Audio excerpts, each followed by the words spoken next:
Hey everybody. So I'm going to be changing out these Wagner BriteLite headlights on my 2005 Jeep TJ. I think these might be the OEM headlights, and they are pretty dim and very yellow. Moving over to these Sylvania Silverstars. Got these on Amazon, and looks like that. H6024. So I'm finding that the light is definitely, maybe not significantly brighter, but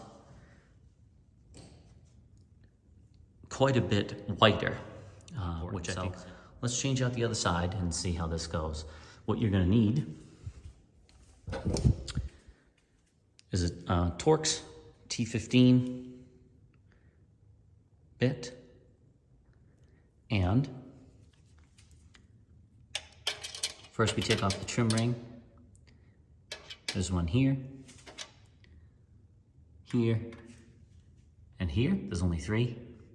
And then we'll take off this kind of decorative ring. You can see how yellow that is compared to this side. And take off the decorative ring, and then there's a placeholder with 4 screws, and then the whole bulb will come out. So we'll show that.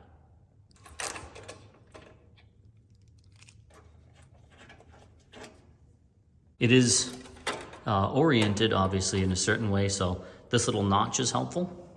And this little notch goes in toward the grill, and then you'll know the bottom screw here is in the center. This is a metal, like, retainer. And then there's 4 more T15 screws here, here, just kind of around, and here. And we'll start pulling those out. Of course, as you start loosening these, this ring is now loose, and so is the headlight. I also recommend leaving the headlight plugged in so that you can have a little protection from this just dropping straight out, because the headlight's loose now, as you can see.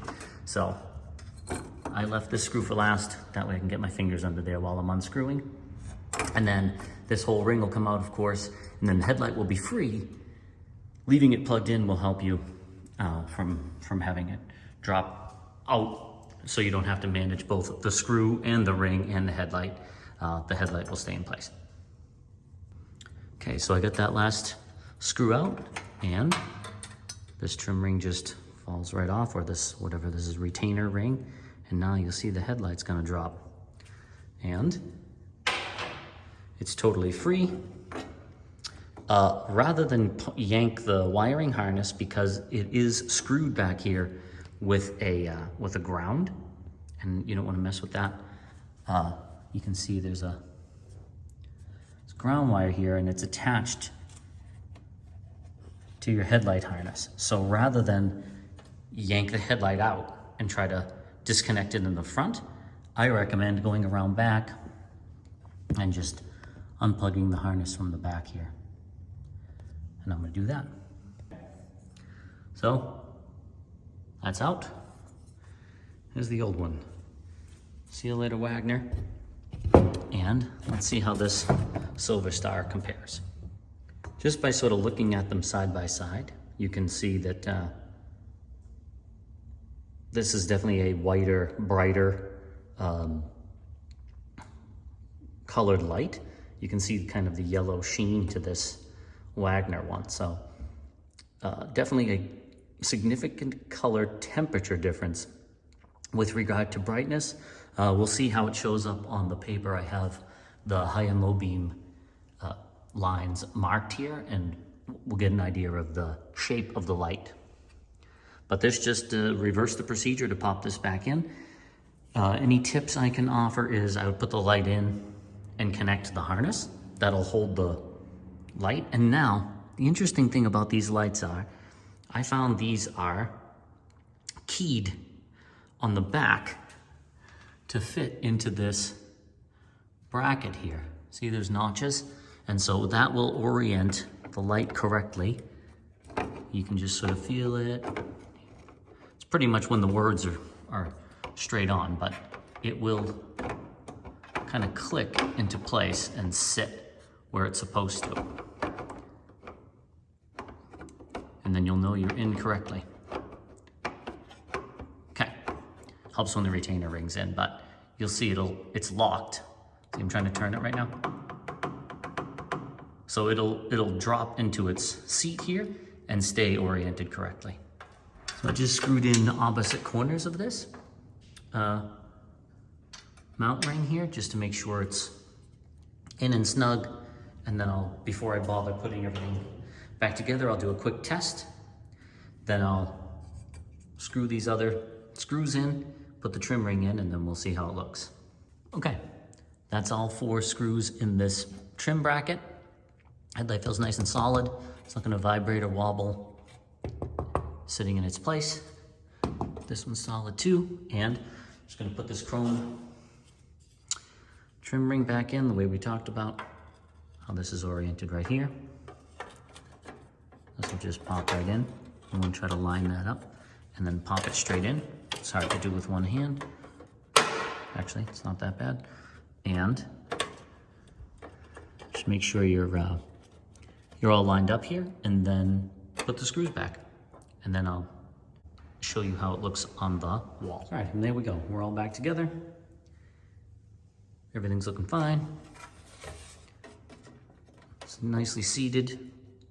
It's looking good. So now let's turn them back on and see, and I'll turn the light off here too.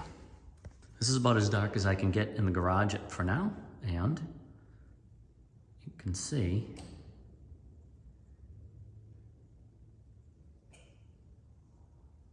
these look like they may be a little lower than they were.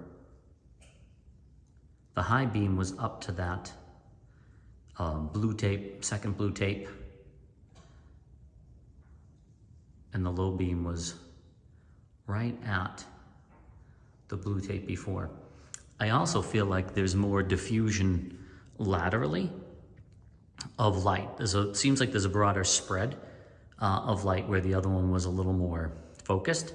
This is probably not the right distance anyway to be evaluating this, so I'm not gonna mess with adjusting these right now. Of course, proper road test at night will tell me if they feel better or not. It definitely seems like the light has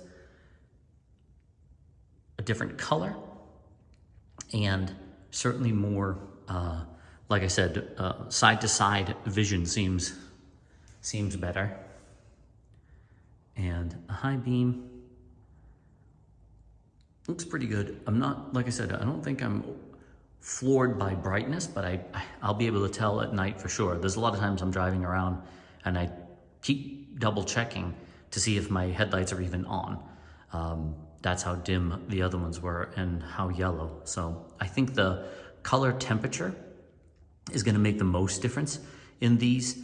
They weren't super expensive, and I think they have a year warranty on them, so we'll see how they go. But before I bothered going down the road of any kind of LEDs or any other nonsense, I figured I'd give these a try. They're pretty well regarded in forums and things. So certainly though, significant difference in whiteness of the light versus the other one. This one still looks like it has a bit of a yellow tint, but if you had compared it to the OEM ones, dramatic difference.